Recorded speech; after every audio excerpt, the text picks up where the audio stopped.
Now, I don't always just look at revenue. No, I do not.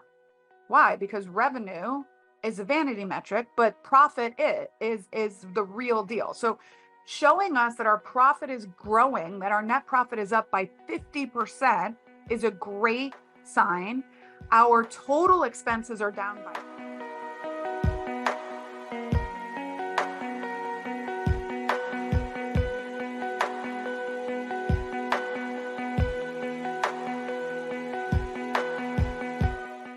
there, everyone. Welcome to another episode of Female Empowered. I'm your host, Krista Gurka, and I am excited about today's episode. So what I'm going to be going over today is how to do a quarterly review, because currently at the time of this recording, it is March 30, is it 30th or 31st? 30 days has September, April, June, and November. So it's March 31st.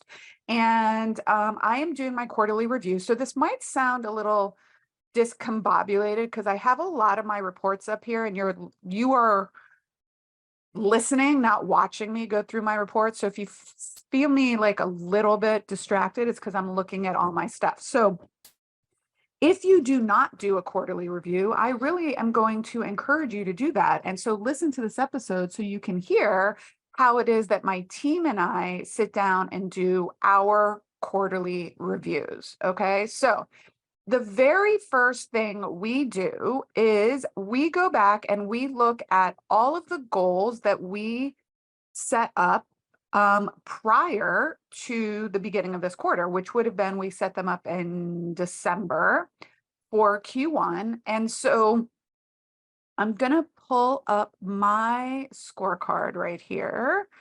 Where's my scorecard? Again, this is where I'm a little bit. Yeah. Okay. So here's my scorecard. So I am looking at my scorecard. And for those of you that might be interested in watching this in real time, I would invite you to go check this out on my YouTube channel because you can see me share my screen. Okay.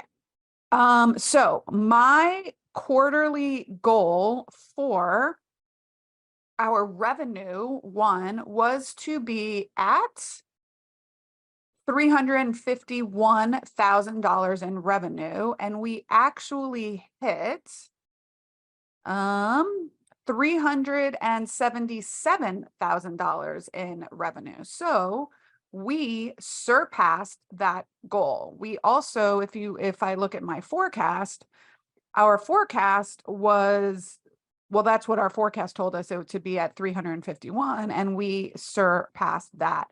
We also now are going to look at, our other goal was to be at, let me see, what was our goal here? For the quarter was to be at a 19% profit margin for our net profit. So remember, net profit is, so yes, we did $377,000 in revenue, but how much of that did we actually keep? Okay. And if you listen to the podcast, that episode that aired the week of March, I don't know, what was it? March 28th, 29th, something in there with Danielle Hayden. She talks about the balance sheet and the profit and loss, and then your cash flow statements. We're going to talk a little bit about that today too. So if I look at my income statement, which is my P&L, and I can look at my profit and loss through the first quarter of the year, I come all the way down here and wait, is this? Okay, so this is my trailing 12 months. This is not the one I want to look at. I want to look at, okay, year to date. So if you look at your P&L and you do year to date, our profit margin year to date is 15.5%. Okay, so 15.5%.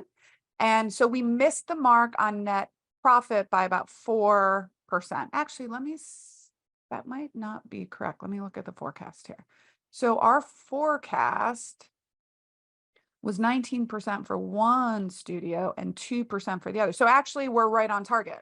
So our forecast was to be at 16% and we're at 15.5. So we're right on target to be at our net margin. Now, what Danielle talks about is this is very common and if you want to look at what we did comparatively to as compared to last year, we are positive, okay, about 15%. Because at this time last year, if we compare it to January through March of 2022, we're at a positive percent, which whereas last year at this time we were at a negative percent. Okay. So now, what happens to a lot of people is you're like, well, how come I'm profitable, but I don't have a lot of cash in the bank? Okay. And that happens when so for example, in December, I prepaid rent. I paid down all of our debt from COVID. So I paid about $35,000 in debt down. All right. I paid some credit cards. So what happens is when that doesn't line up equally with it, which is why what she talks about, like not having a spreadsheet, because you can't look at this stuff in a spreadsheet, doesn't always make sense. Okay. So even though we're positive, if I look at my trailing 12 months, so the last 12 months, so from March of 2022 till March of 2023, okay, our profit margin is 4.5%. So we are up from where we were in the time of March of 2022, but we are still down with what our annual goal is to be, which our annual goal is to be at 10%. Okay. So now, again, what does that mean? If you're like, holy cow, these numbers are effing confusing. Here's what that tells me. Okay. That hopefully over the next quarter, if our revenue continues to grow as it is, all right, what will happen is we will start to level out. Okay, so what we can look at here too is that, so we are running at a 74% gross profit, which is good. Okay, and our expenses, right? So if we look at, this is another reason why I really love QuickBooks. I can look at all of my reports. So now if I want to compare this to percent of change to the previous year, okay, so so we are up 13.5% in sales. All right, we are up 13.5% in sales. We are up 22% in gross margin. So that's amazing. We're up about $60,000 in gross margin. And let's see, our cost of labor, though, our cost of labor only went up 4%. So our revenue went up 20%, no, 13%, but our cost of labor only went up 4%. So if you can see 13% and then 4%, so over time, we will catch up and we will become more profitable. Then if I go down and look at all of our expenses, okay, total expenses, we are actually down 8%. Okay, so we're down 8% in total expenses, and we're also really net, we are still down in total expenses, which is amazing. And our revenue is up 13%. So that is really, really good for what the future is going to hold for us if we can keep hitting those revenue numbers. Okay, so we have a 50% difference in net margin right now compared to this time last year. 50% positive. That's amazing. We're doing really well. Pilates in the Grove is doing really well. Now, I don't always just look at revenue. No, I do not. Why? Because revenue is a vanity metric, but profit is the real deal. So showing us that our profit is growing, that our net profit is up by 50% is a great sign. Our total expenses are down by 8%. Okay. Because how do you get your net revenue? How do you get your profit to be higher? You either increase the top line and make no change to your expenses, or you keep the sales the same and cut your expenses. Now, we were able to do both. We were able to increase our top line, our revenue coming in, and we were able to cut our expenses. It's a win-win, win-win-win, winner, winner, chicken dinner. Okay. So now how do we do that? We do that by breaking things down into more binary numbers. Now, what do I mean by that? So if you're like, well, how do I get to $350,000 in revenue? Well, one, if you really want to know how to do that, I would advise applying to join our inner circle, because these are the conversations we have in this group. And if you want to be part of a conversation like this to understand these metrics, you'll want to apply to our inner circle. And you can do that by visiting www.kristagurka.com/mentorship. I'm not sure if registration will be open at this point, but you can certainly get yourself on the wait list. All right. So the other thing that we do is we look at, okay, so what is it going to take? Let's see if I can share this screen. Again, if you want to watch this in real time, go check out my YouTube channel. Okay, Krista Gurka on YouTube. So how do we do that? We say if we want to hit a certain revenue amount and we want to stay at a certain profit, what we need to do is hit a certain amount of visits. So we know, okay, that we need to hit 1,136 total class visits, 293 one-on-one sessions, and 43 PT sessions in order to hit our revenue dollar and be at our profit margin that we want it to be at. Then, in order to make sure that we stay at the right net margin, which is we're still keeping the right amount of money that we want to after everything is spent, we know that our expenses, okay, our expenses need to stay relatively at about, if you combine both studios, our expenses need to relatively stay at about $70,000. Okay, so that means that if we bring in 117,000, okay, a month, that means that we pay out about 70. Okay, so 70,000 is our break even number. And I back into how to keep our expenses at the right spot, and also then what kind of numbers do we need to hit? Because it's much easier for me to tell my team and explain to the team, hey, listen, in order for us to be successful and hit our goal this month, we need to have, so if we need to have, let's see, I'm going to do this math right here. 1,100 plus 800 equals divided by 4.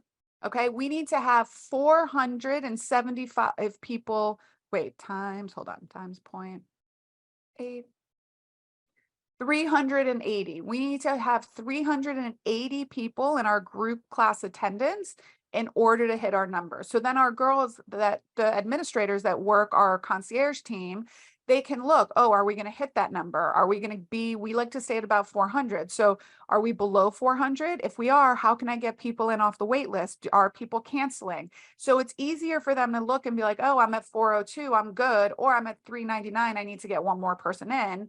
Then talk about like this big, hairy, scary dollar amount. Does that make sense? I hope that makes sense. So that's how we back into it. We make it very, very, very binary. Now, what are some of the other things that we had on our initiatives, our quarterly review, that we wanted to hit the quarter? So we had a program that was called Open Enrollment that we hit at the beginning of the year that was a total flop. And so what we did was we had to go back to the drawing board and figure out why we didn't hit the goal that we did. And we came up with a few things. One, we don't think we promoted it properly. We don't think we trained our team properly on how to promote it. And therefore, we didn't see the sales that we wanted to see. Now, the people that are currently in the program that we were selling are super happy and have told a lot of people about it.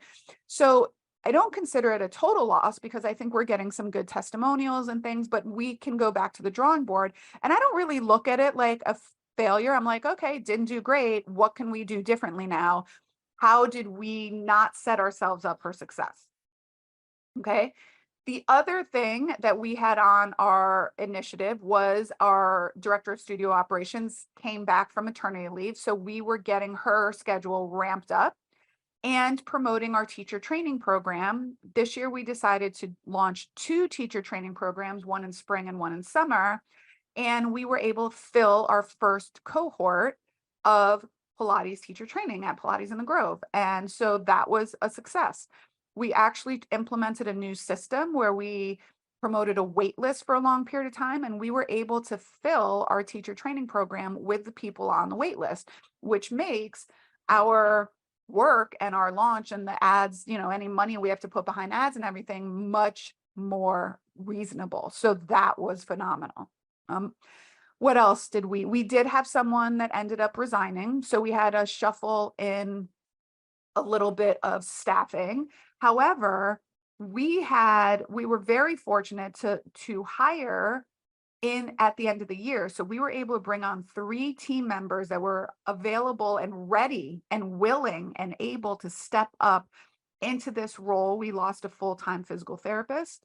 And so we had 3 people that were ready already to step up into the role, which is why I'm always a big believer in continuing to hire. So we have ads out all the time on LinkedIn and also sometimes on Indeed. And we always have it on our website that we're hiring, and we're constantly getting resumes in. So oftentimes I bring people on board even before we need them in the event that this happens. And then lastly, we ended up having something that I didn't anticipate. I made the difficult decision for me to move away from our heavy executive leadership team revenue. So when I looked at the numbers and I looked at where I wanted to be in the business, and that I had decided that I wasn't in crazy growth mode anymore. I really don't think that I'm in the market to open another studio. I really want to maximize the earning potential of the 4 walls that we currently have and diversify our revenue streams in other ways. And so I made the decision, which was very difficult, and I pondered over it for many, many, many weeks to move away from having a chief operating officer. I did not feel at the time that the company and the revenue that we were bringing in warranted myself and then another high salaried executive plus a chief operating officer. So we moved away from that, which was a very, very difficult decision for me because I really liked this person. He was amazing at his job. He worked really well with the staff. The staff loved him. And so sometimes these are really hard and difficult decisions as business owners that you have to make for the betterment of the business and for what the business needs versus, avoiding the difficult conversations kind of thing, right? So however, Joshua is still involved in our coaching program. So he's still one of the coaches in the inner circle. So right now we have myself, we have Sarah, who's our virtual assistant, who helps all the businesses in the inner circle with virtual offerings. We also have Uncanny Content, Latasha, CEO of Uncanny Content, who drives our content strategy and copywriting for all the women in the group. We have Joshua, who can be a fractional COO. In fact, he does do that for some of the women in the Inner Circle mentorship. And now we've just brought on Danielle Hayden, who's the founder and CEO of Kickstart Accounting, who goes over basically P&L, a lot of what I talked about today. What does your P&L tell you about your business, and how can you make objective decisions to improve that or continue to do what your P&L, like continue to bring in revenue, continue to be more profitable, because everything revolves around having a healthy and sustainable business, because sometimes high growth is not sustainable. which is really why I'm no longer in this high growth state right now. Just for right now, I don't know what's to come in a year or 2 years, but for right now, I'm not really looking to grow at this point. I'm looking to sustain and grow within the four walls. So I don't want to make this too long because I think this is a lot of information. However, that is how we do our quarterly reviews. And looking at that, we can tell if we're on budget or off budget. Are we like we look at real to actual numbers, or budget to actual, and then we continue to update our forecast if necessary. So, if you are interested in learning how you can do these kind of things for your business and are interested in joining our inner circle, I'm not sure if by the time this recording airs, enrollment will still be open or not, but at least go visit kristagurka.com/mentorship. If it's no longer open, put yourself on the wait list or schedule a discovery call with me that you can do over at kristagurka.com/discovery. I'm happy to hop on a 20-minute free call to see which of the programs is right for you. I also have very, very, very minimal one-on-one coaching opportunities available, but also Joshua is available for fractional COO services. Uncanny Content is available for their services, as is Kickstart Accounting, as is Sarah from Catch Creative Labs, who's our virtual assistant. All right. So I hope that if you have not done a quarterly review yet, you do one. All right. Even if you just look at a P&L, just look at something, right? If you can't measure it, you can't improve it, all those sayings. And if you haven't set goals for not 2022, for Q2, I advise really encourage you to do that. Okay. It's really proven that if you set goals, you have something to reach for. It's what we focus on a lot in both our FitBiz foundations, which I'm extremely happy about. We had 3 members hit a $10,000 month for the first time in their business that's been open for less than a year. So I'm really excited for them.